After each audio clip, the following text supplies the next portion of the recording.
Bismillahirrahmanirrahim. Kebetulan saya ini ahli tip betul, jadi insya Allah gampang. Saya tadi tersanjung lah dipuji Pak Munjid, katanya saya ini orang yang gampang saja menangani macam-macam. Memang faktanya gampang, dunia ini tidak ada yang susah. Yang susah itu tadi kata Abi Quraisy, hati kamu dikelola nggak apa-apa, gampang. Saya beri contoh begini. Ada seorang kiai Abi Quraisy itu khusyuk betul, nggak mau berkawan sama perempuan cantik, katanya takut biologisnya kumat, takut sawahnya kumat. Kalau berteman orang jelek kan nggak apa-apa, Gus, nggak minat, apalagi orangnya merongos, kukulan banyak katanya. Terus tak ingetin, syahwat yang nggak pada tempatnya itu dosa, tapi ngenyek orang juga dosa kata saya. Artinya dia menghindari perempuan cantik tapi dosa menghina. Itu juga ada orang yang nggak mau berteman orang kaya, takutnya tamak gini-gini, senengnya sama orang miskin, ternyata apa? Diperbudak, disuruh mijetin, disuruh-suruh. Dosanya yang berbudak itu. Jadi intinya dalam semua lini kehidupan tuh ada problem fikih. Makanya kita harus pinter-pinter berteman orang kaya, semoga kayanya untuk kebaikan. Berteman orang miskin supaya kita tawadu. Melihat alumni UGM yang sukses kita bangga. Yang bikin masalah kita istighfar, gitu aja gampang kan urusannya. Artinya kiai juga sama, kiai itu punya alumni yang jadi kiai, alhamdulillah, yang enggak jadi kiai problem, dan kita istighfar semua di semua kehidupan kita. Nah, kata bapak, ini bapak saya, kalau pagi-pagi Abi Quraisy itu ada orang nyun sewu, orang miskin, sholatnya pas-pasan, pakai celana pendek, pagi-pagi rokok di warung. Bapak itu mesti bilang gini, hak, aku sing kiai ra mesti sebahagia itu. Sudah marung, nggak punya uang, ngutang, itu nyingkrang bahagianya, masya Allah. Itu kata bapak, itu rahmatnya Allah. Orang tidak punya karya, tidak punya prestasi sebahagia itu, jangan diganggu kan. Selama ini kita sebagai akademisi, sebagai dosen juga ikut salah, melahirkan satu faham, bahagia itu kalau jadi dosen, bahagia itu kalau jadi rektor, jadi menteri, sehingga orang itu tidak kok berbahagia dengan kesehariannya.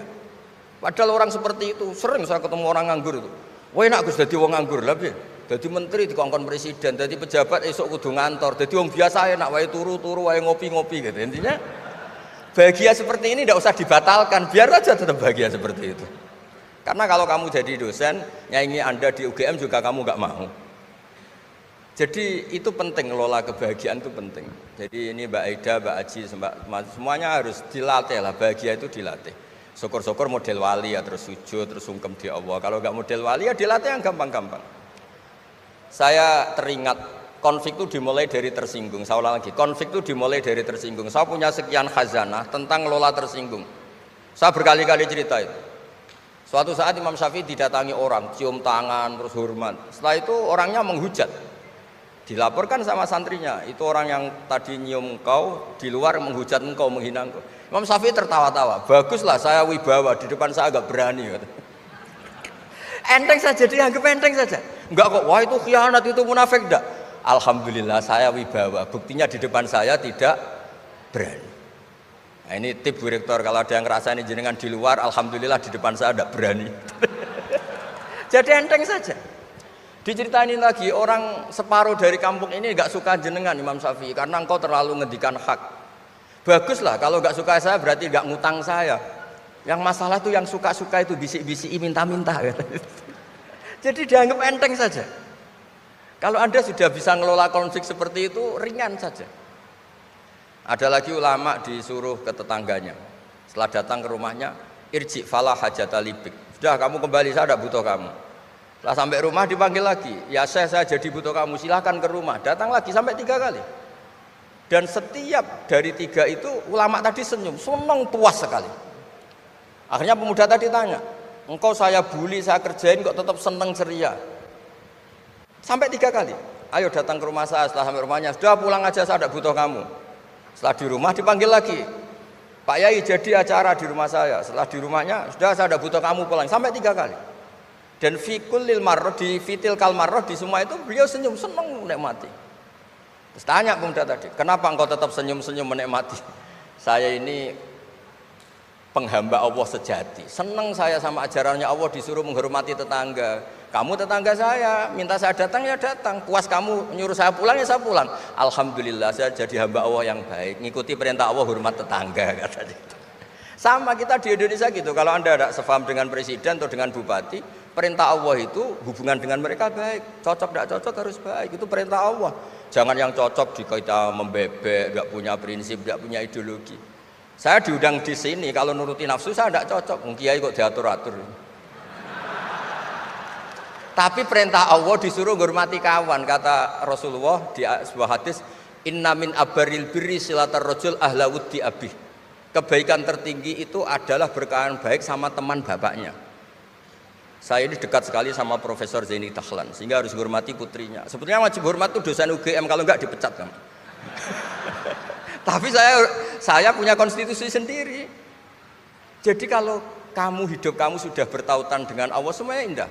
Maka yu'minu billahi wal yaumil akhir falyukrim jarahu. Kalau kamu iman sama Allah dan Rasul, hormati tetangga kamu. Bukan pakai hukum sosial, kalau baik saya baiki, kalau enggak. Berarti Anda terdikte oleh makhluk. Terdiktelah oleh Allah Subhanahu wa taala yang suruh supaya kita selalu baik.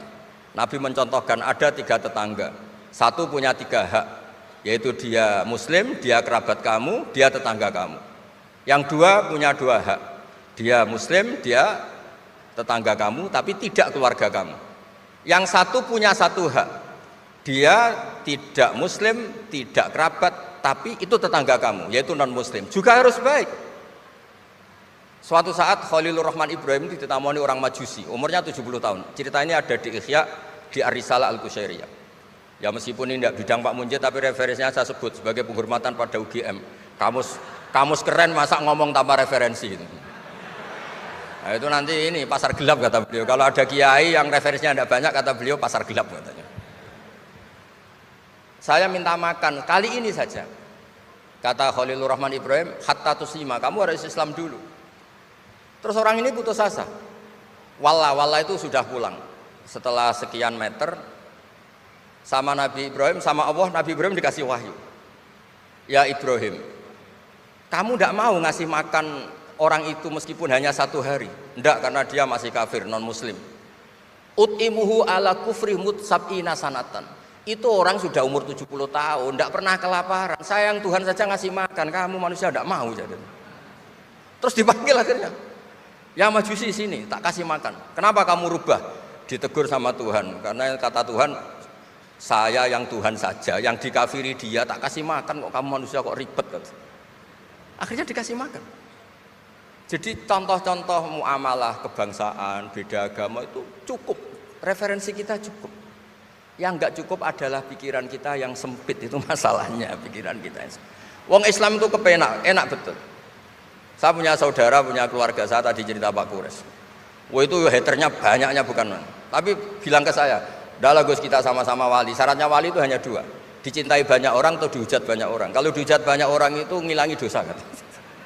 Islam itu enak, dicintai orang ya ibadah, dirasani orang ngilangi apa? Dosa. Maka kamu jadi dosa. Tenang saja. Kalau mahasiswa senang energi kebaikan, kalau tidak senang ngurangi dosa, kan enak kan? Monggo jenengan milih mana, milih banyak pecinta apa banyak yang membenci. Tapi apapun itu terus kembali ke Pak Kores tadi. Yang semuanya dari semua itu adalah Allah Subhanahu wa taala. Kalau kamu nyari ridhonya Allah, enteng semua kan? Sudah enteng betul. Menyabari orang yang menyinggung itu ya ibadah. La taghdab faradda miraran faqala la taghdab. Tersinggung enggak marah itu ibadah. Wal kadhiminal ghaidh. Jadi itulah yang harus kita latih, saya itu sering ijtihad ya, bukan dengan makna yang mutlak ijtihad biasa. Saya ini termasuk kiai yang susah diundang. Saya datang ke sini bukan sebagai UGM, Bu Ova itu putra dari Profesor Zaini. Jadi jangan GR Pak Munjid kalau saya diundang UGM terus Pak Jumawa ini enggak, biasa aja. Biasanya bukan karena meremehkan UGM enggak, memang ada aturannya. Kiai itu kan ya jaga hatinya. Jangan-jangan diundang UGM mari takabur. Kan ya kita mikir, kalau nggak mau jangan-jangan takabur, diundang kok nggak mau kan ya mikir. Ini cerita Pak Kores, ini kisah nyata. Saya tuh pernah diterima kasih kiai kecil.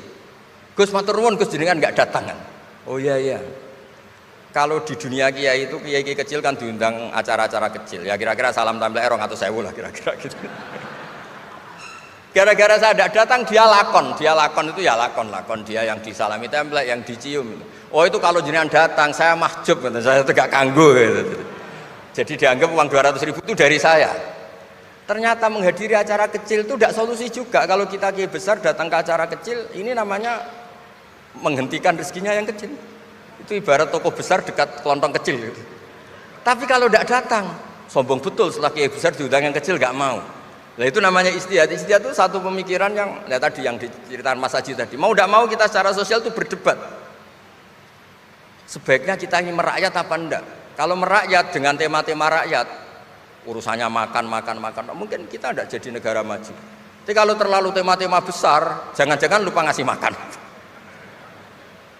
Ya sudah, itu istihad. Ini yang terakhir saya cerita perbedaan pendapat. Dulu Al Haris Al Muhasibi itu pernah punya ide. Ini temannya Imam Ahmad, temannya Imam Syafi'i. Ya Imam Ahmad saya mau ngarang buku tentang menolak faham-faham Mu'tazilah, faham-faham yang nggak benar. Menurut Anda gimana? Jawabannya lucu. Jangan katanya. Kenapa? Sebelum Anda membantah mereka, meluruskan mereka, pasti Anda cerita argumentasi mereka. Ketika cerita argumentasi mereka, jangan-jangan mereka lebih tertarik argumentasinya Mu'tazilah daripada argumentasi Anda. Berarti Anda ikut menyebarkan kebid'ahan itu. Terus, oh iya. Nah ini mohon maaf, ini mahasiswa UGM yang masih muda-muda ini. Misalnya rektorat bikin pengumuman, nyun sewu ada gambar yang seronok, yang menarik, terus ditulisi gini, jangan lihat ini bahaya misalnya. Orang lihat tulisan jangannya apa ngelihat gambarnya? Nah, tidak semua kebaikan disebarkan itu baik karena ini ada hitung-hitungannya. Saya sebagai ulama ahli sunnah misalnya, tahu madzhab Mu'tazilah, tahu madzhab yang lain-lain itu dari cerita ulama itu. Jangan-jangan ketika kita cerita bahaya NKRI misalnya, kita ini mencintai RRI justru karena baca buku bahaya NKRI dalam ambang apa. Setelah baca terus tahu ekstremis, tahu ini itu, malah benci NKRI. Padahal kita ngarangnya demi persatuan NKRI, tapi kita tahu problemnya dari nulis.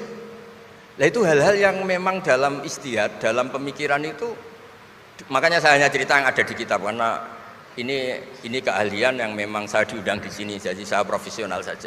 Jadi di bab-bab seperti itu tuh memang kita pasti gampang berteman orang kecil katanya merakyat, ternyata memperbudak. Enak kan Anda misalnya Pak Munjid berteman kampungnya di Kebumen, dosen UGM tinggal nyuruh minta mijitin. Kalau berteman rektor disuruh-suruh kan.